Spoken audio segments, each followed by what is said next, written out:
Kim Jane's first win since Darwin last year, the reverse grid race, and now it is time for the reverse grid race. And how about this, Matt? Mason Barbera, 17 years old, the youngest driver in the field, off pole position.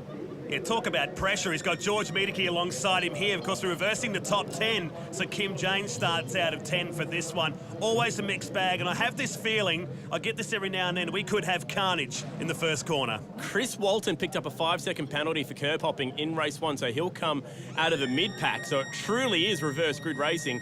Also some fast guys towards the back, like Charlie Kovacs, and also Adam Beachy, one to watch. He was quite good at the first round in Adelaide. The green flag waves. It's time to go racing here at Barbagallo Raceway.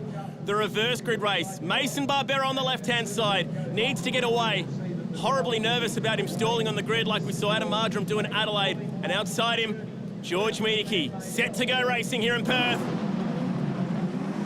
He's ticked the first box. A nice clean start. And Barbera looking across to Miedeke. Squeezing over a little bit too far there. Oh, they made contact.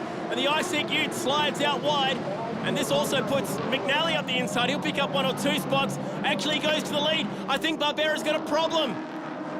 How did they hold on through one? They were 3 wide as they sort themselves out. Barbera's off the track here. He's got a puncture. The left rear tire's gone flat. The Mini Quip Ute has lost it from the pole position. So much disappointment for the young fella.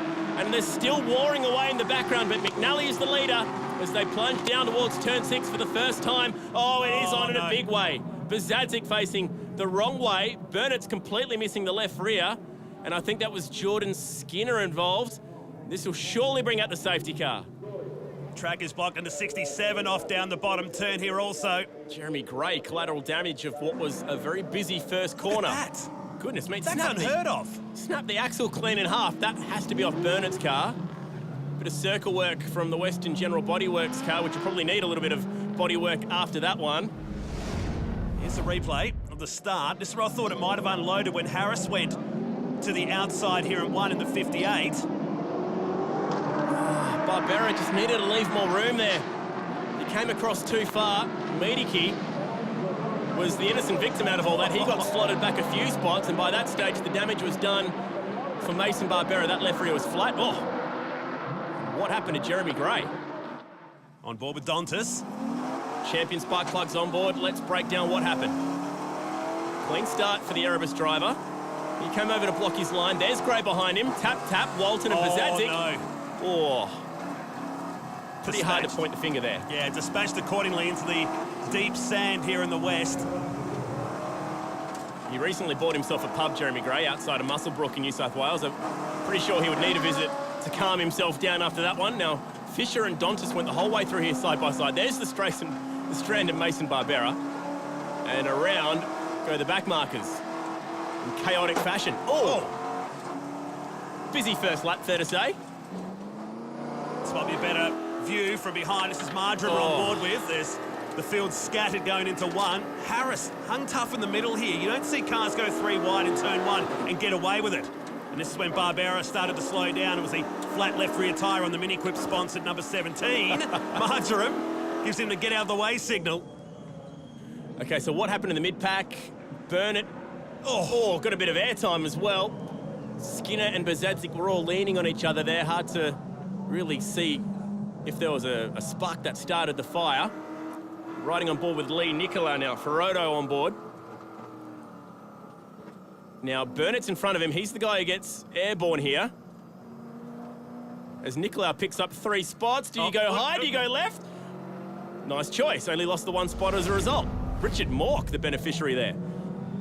So typically chaotic start to the reverse grid race here at Barbagallo Raceway. Quick ad break. We'll send them racing once again on the other side of this. Welcome back to Perth, the East Coast Bullbars V8 Ute Series. Race 2, restart, ready to go. And it's going to be the local boy, the Stratco driver. Reece McNally leads us back to the green flag, and in the background it's already on Fisher and Jane, the over 40s club, getting into each other in the mid-pack. Didn't even get back to the start line before the carnage unleashed. Hanson on the inside of Mardrum, who finds the dust on the outside of turn 1. It's McNally that leads. On board with Mardrum, not again. And Mardrum's done a few laps around here now, knows he can't go too wide through that part of the track.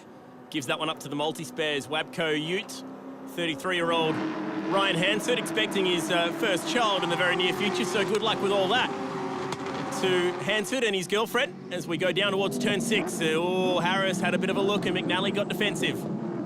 So the front row's been dispatched. Now the second row leads this race as Jane and Fisher continue on with that argument we saw on the main straight. On board with Fisher now. Dontis has a run on his teammate. Interesting to see how he plays this one. He's got the Armour All pole position winner on his outside as we go down the hill towards turn 7. Green flag racing continuing, and look at this, we've also got Walton now starting to move up 1 or 2 spots as a result to all the carnage. Auto 1 Ute takes the curbs and covers his line. He's got his boss from the V8 Ride Days in behind him right now, Grant Johnson, 2-time champion of the series, 2-time event winner here in Perth. He's done more laps in the field combined times 10. There is your points leader carrying 40 kilos of ballast. The man who won 2 races in the event here last year for Rentco. Talking about Chris Walton, although he's looking like giving up the championship lead here right now. As a matter of fact, he's already done that in race 1, to be honest. It's just about damage control because the man second in the race is the points leader now. Talking about Ryle Harris, the Queenslander, who's now driving this Tequila Sunrise Ute, we're calling it. It's the Holidays for Life entry. And, it's tight down there at 6. Johnson. Marjoram grabs the gear, plenty of opposite lock and continues on. There's a busy little Renko on board, and he actually got a great run out of turn 6 there. He wants to get over and cover the line down the hill here. That's what he's doing. Look at the field stacking up. They come down to 7. So we've got about 5 Utes involved in this now. Fisher's going to be hung out here. And Jane, your winner of race number 1, as Fisher decides to go the opposite side of the curb. Of course, a curb infringement's in place this weekend, should you go across there. Yeah, 3 pings and you get a 5-second penalty, which is what happened to Walton. The very busy Renko Ute at the back here. Big thanks to Renko for dragging the V8 Utes truck all around the countryside for the 8 rounds of our championship. The next stop, sunny shores of Darwin. Looking forward to that one very much in the middle of winter. We certainly do go to some cool places, or warm places if you like, with Darwin and Townsville coming up on the schedule. I tell you what, the 2 leaders here, Matt, pushing away nicely, working together. McNally still the race leader. Watch Grant Johnson here. He has so much speed in that Ute. Oh, up the inside, he's just going to make that one work. That Ute has won 8 out of the last 16 races in the series. Ryle Harris has stepped out of it. Now Grant Johnson back in for what's looking like being a one-show-only sort of deal. And look at this from Cedars up the inside. Driving defensively. You don't want to give too much more space across there. He's going to lose the run down here into 7. As Dontis fancies a shot on the inside of Jane, as Fisher does the same to him. This is great racing in race 2. And Dontis pushed off the track there. Hasn't been a great start to the year for Fisher as we ride on board with him. Yokohama on board, and he's got Walton all over the back of him as well. Just the 1 top 10 finish so far this season for Andrew Fisher. That came in race 3 on the streets of Adelaide. He's now doing that operation all in-house. He's left the Cedars racing team, based south of Sydney. He's also got a few stops locally after this race meeting. A couple of school appearances, doing his life choices speeches. Talking to high school students, he sees about 30 to 40,000 kids throughout the year, giving them lectures, all off his own back, I might add. On the race for the lead is on. Challenge is on, and they've just rubbed slightly here, McNally. So that was the first real sign that Harris looks racy here at the 58. But he's given up a little bit of speed as a result of that. The gap opens back up. By the way, Matt, 2 minutes 30 remaining in the race due to that safety car. It was scheduled to be a 14-lap race. Looks like it will be time certain now. Be lucky to get probably 2 more laps in here, as that field behind is now at least 10 Utes. As Killer Walton climbs the curbs, so we start lap 10. Chris Walton went for a ride in a sprint car at the Perth Motorplex on Wednesday night. So too did Ryan Hansford. I think he appreciates anything that's got a V8 motor in it. He'd also appreciate if Andrew Fisher got out of the way right now. This is not the place to go doing it, Chris. Oh, and some smoke starting to appear out of the back of the Jesus Racing for Life Ute. Is that a tyre? Oh, it's getting worse, whatever it is. You know what? I won't be surprised if it's something slippery, judging by Walton's body language there through the long left-hander. Look how much of a gap he gave up there. Could be oil of some form, maybe even power steering fluid as we pick up the guys towards the front. Here we go. Renko on board with the menace, the local boy. going alongside another very experienced local campaigner. He's got a great run down the hill. Not a good career move passing the boss, one would recommend here, but that's what Adam Marjoram's about. He's looking really good this weekend. Nice move. We're going to go 2x2 through turn 7, and they all lean on each other over the curb. Good racing, boys. They're having at it in the reverse grid race. The battle for third is alive, and the Ryco Rocket is in there too. Jared McLeod as Johnson locks the right front on approach down towards turn 1, but he hangs onto that spot in front of Adam Marjoram. This is good stuff. How was the formation stuff going into turn 7? That's now Marjoram. I think that could be a wounded tyre perhaps on Johnson's car. Johnson's got a problem here. It's the right front. Gone. And there he goes. The all-purpose pest control ute is out of here. That's a long way down the other side. In fact, he'll have a lot of trouble picking this car up. Just hang a right and take the hill back down. Why not? It's the Mario Kart shortcut. You're in position number 1. The leader's still going at it. And this battle for third continues. Jared McLeod having a weekend to remember. His best race 1 result, best qualifying result. And he's looking good for a top 3 finish here as the smoke gets even thicker. Walton just wants to get past here. Whatever it is, it's not slowing the power down of the Jesus-sponsored entry. As Walton gingerly heads down the inside here. That one still can't get past. That would suggest to me, Matt, that this would be power steering, because it's certainly not slow in a straight line. But look at that, really struggling to get the car turned. Yeah, I think you're right. Meantime, Marjoram down the inside of George Miedeke this time. The iSeek 35. And Marjoram goes up another place here. Gets him inside the top 5 now, so you'd think there might be one more lap to go after this, as the Auto 1 sponsored ute is looking real racy today. Hasn't Miedeke been a breath of fresh air since moving over to Matt Stone Racing?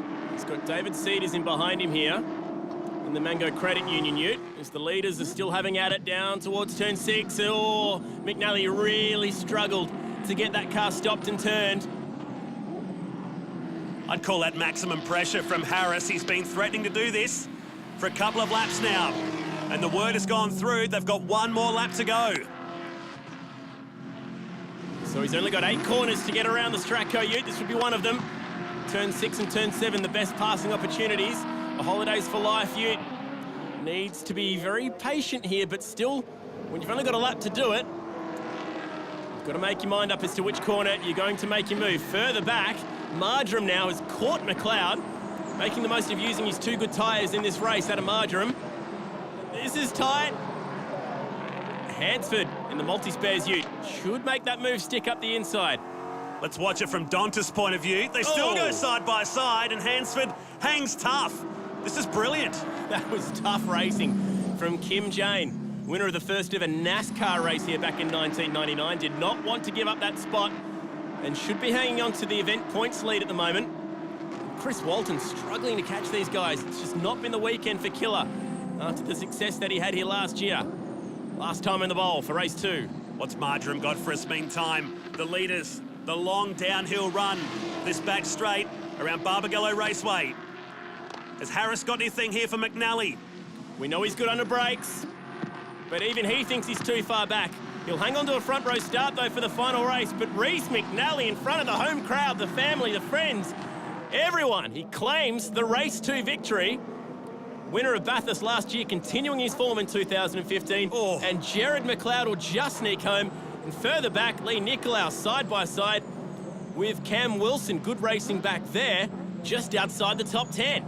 An amazing finish for the 3rd and 4th position, only 0.06 of a second separating Marjoram and McLeod. But this guy is your winner in race 2 at Barbagallo Raceway in front of the home crowd. He's had to use his tyres. He had problems in practice, actually broke a radiator. They spent all their tyres in qualifying, but it doesn't matter right now. That will take him to 2nd in the points in terms of the championship. Raul Harris home for 2nd there, pushed him the whole way. Killer just snuck inside the top 10. Let's hear from our winner. Reece, that had a bit of everything. You even had Raul Harris hot on your heels, but well done. Yeah, definitely Raul, kept me honest. I think our cars were faster in different parts of the track, but yeah, to get the win's absolutely awesome. Obviously, it's my home event. We had a not quite the start to the weekend we would have liked. We struggled a little bit with our setup and a few tyre issues, so to get a win's a great step forward, and looking forward to tomorrow. Well, here we'll have pole position for the final race of the weekend. We're going to go off to an ad break, but you don't want to miss the final race. 7 drivers in contention for the round win.